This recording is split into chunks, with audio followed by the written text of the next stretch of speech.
I'm Erin Ellis. Go on. I'm not enough what?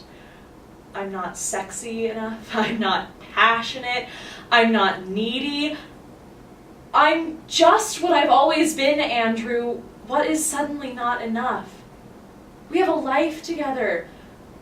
What kind of life do you think you can have with her? Georgie, I'm sorry, I don't mean this to be as insulting as it sounds, but honestly, do you think this is going to work? Andrew, do you honestly think that? It doesn't matter. I can learn not to love you. You learned not to love me.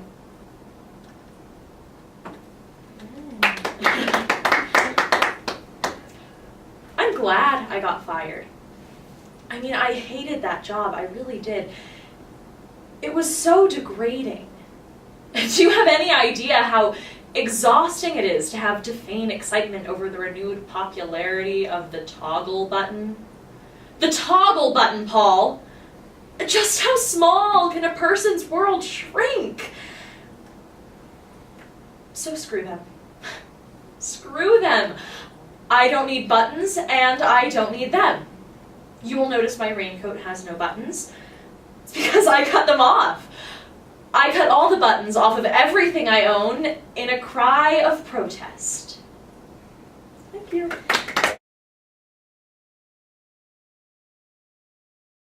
Okay, I'm Bryn Curry, auditioning for all of you.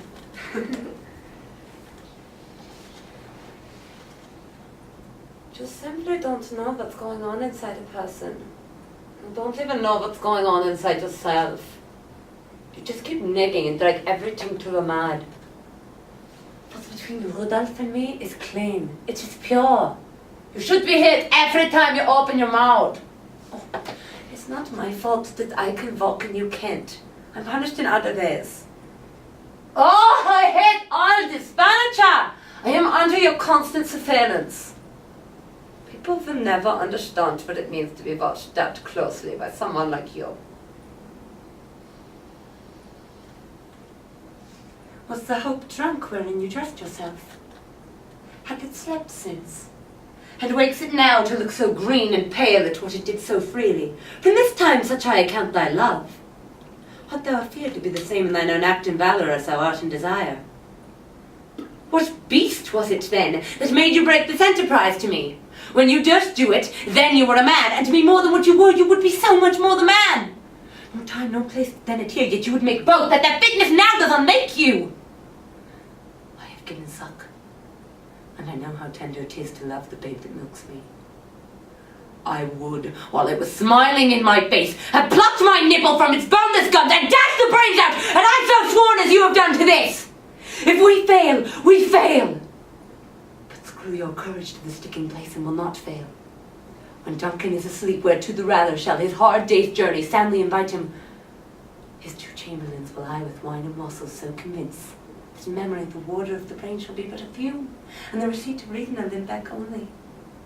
When in a swinish sleep their trenchant natures lie as in a death, what cannot you and I put upon the unguarded Duncan? What not to perform upon his spongy officers who shall bear the guilt of our great quell? Thank you.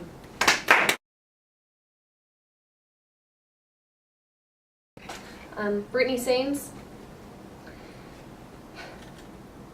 Look, I've been struggling with this for a long, long time. I thought I was fine. I thought I was making progress until I got that job at Lancaster. I thought I was fine, but then I had to move to Chicago and I don't know, everything seemed different. All my newfound self-awareness and societal insight and all that crap flew out the window so quickly. Because everything was different. Because in the abstract, black people are fine. But in reality, they were so rude. And it wasn't my first exposure, to a black population. I have been in a big city before, but my relationship was different this time. They weren't serving me, I was serving them. Yes, and I shouldn't have been there, and I knew I shouldn't have been there, and I occasionally apologized for being there. But I still thought I could do a good job. And then I met the students. And they were black, of course. And some of them were great, and some were okay. And some of them were pains in the ass, and some of them were awful. And they were so loud, and I couldn't understand a word they were saying, and they would glare at me, and if I didn't get out of their way, they ran me over. They pushed me aside. Now I know how it feels. I said, but you know what? That worked for about a minute. And then I just got pissed off.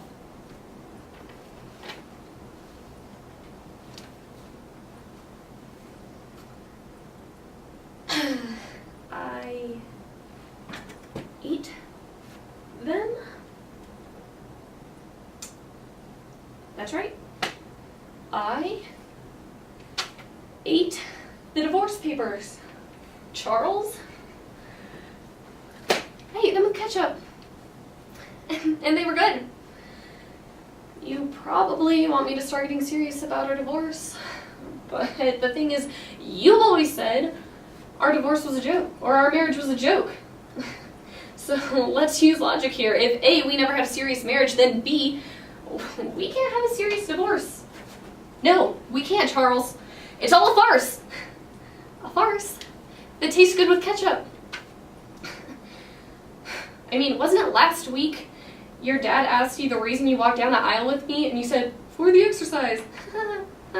Funny, Charles, you're a funny guy. And I'm laughing. And I'm laughing because you're about to give up on a woman that is infinitely lovable. For instance, Paul.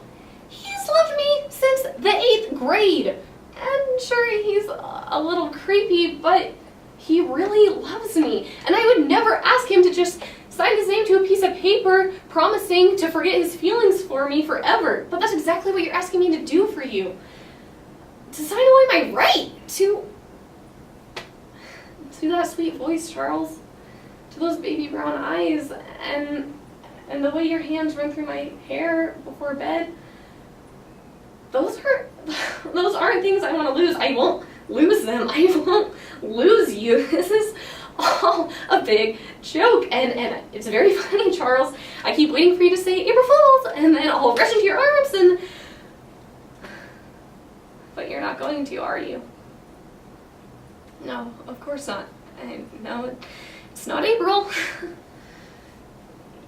You see, the truth is, Charles, I ate the divorce papers. I ate them because I can't stomach the thought of losing you.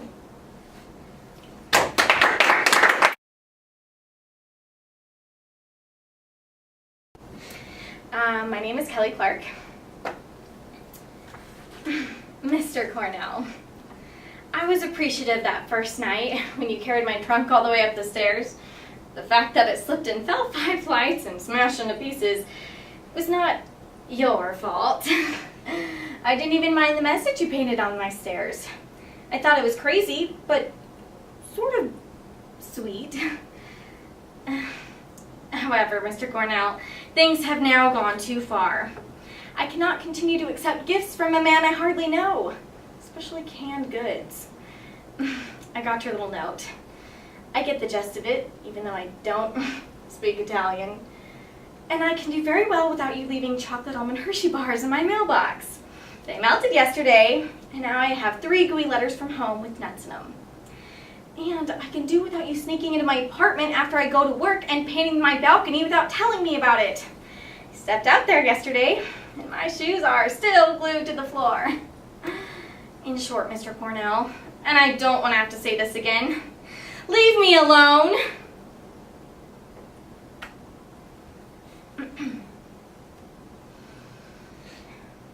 Hey, I want to say something. I've been trying to be more honest lately, and I just have a few things I need to say. I did the call walk. I did it. Michael, you can even do that. Maybe I should be your boss. Wow, I feel really good right now. Why didn't any of you come to my art show? I invited all of you. That really sucked. It's like sometimes some of you act like I don't even exist. Jim, I called off my wedding because of you. And now we're not even friends. And things are just like weird between us. And I miss you. You were my best friend before you went to Stanford. I really miss you.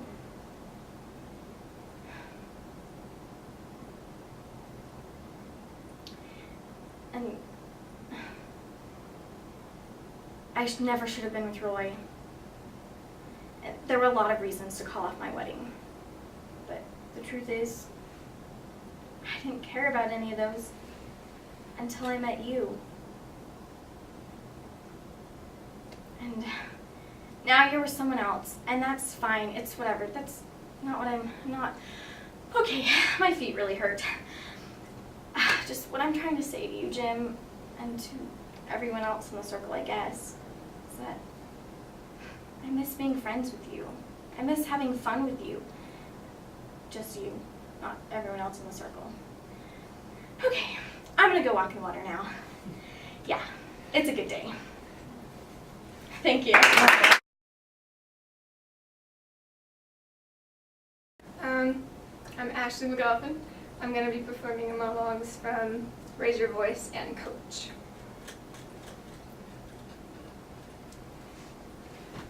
Dad? Daddy, no! You did this to Paul, and now you're doing this to me. But I'm not going to let you hold me back. And I'm sorry about that, but I did what I had to do. You don't listen to anyone. And we're all afraid of you. Dad, this place is the scariest, the hardest, the best thing that has ever happened to me. No matter how I got here, I'm not leaving. I did this for me, and I'm going to finish it for me. You can take me home if you want to, Dad. But I'm performing any minute now. And it would mean the world to me if you and Mom were there to support me. I've worked so hard here, and I'm really good. I want you to hear me. Please, Dad.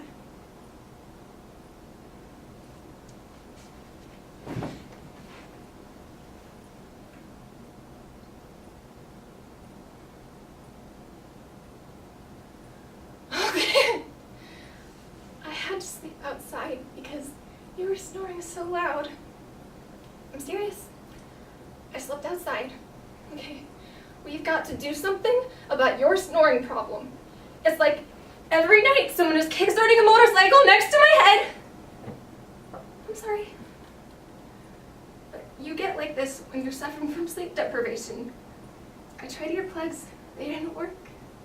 I put them in my ears, but they should have been up your nose. They didn't. I cannot take one more night of this.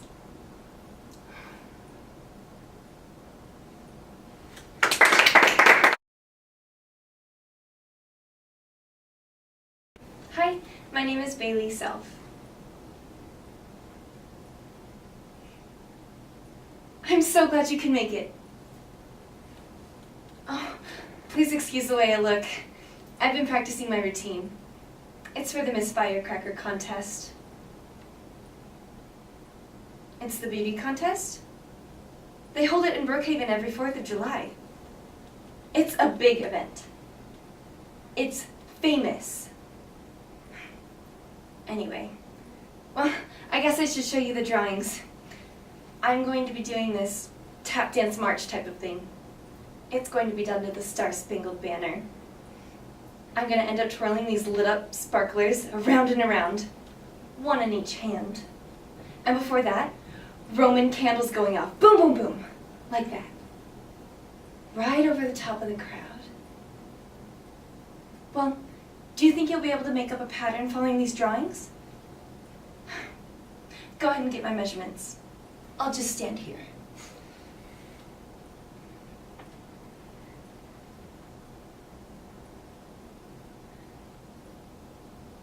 He wants to marry me. I said no. That man deserves better than me.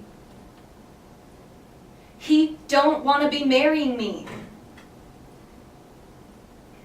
not that. Don't you want kids? I can't have kids no more, Shelby. Because I just can't. Shelby, you don't know me. Yeah? Well, do you know why I got locked up for 5 years? I killed somebody. My stepfather, Mason Talbot. I was 16 when he got me pregnant. And who said I wanted a man? He's my parole officer. Yeah, right. That boy's just plain lonely. Shelby, I ain't no kind of dang mother. Do you know what I am? I'm a wild bird, Shelby. A wild bird don't have no nest. Thank you.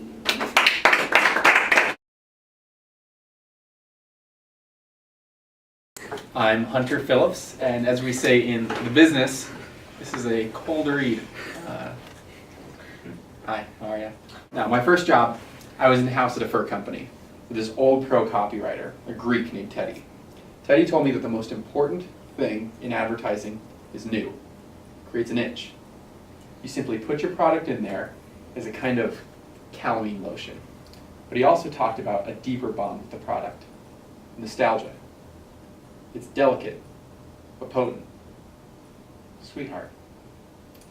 Teddy told me that in Greek, nostalgia literally means the pain from an old wound. It's a twinge in your heart, far more powerful than memory alone.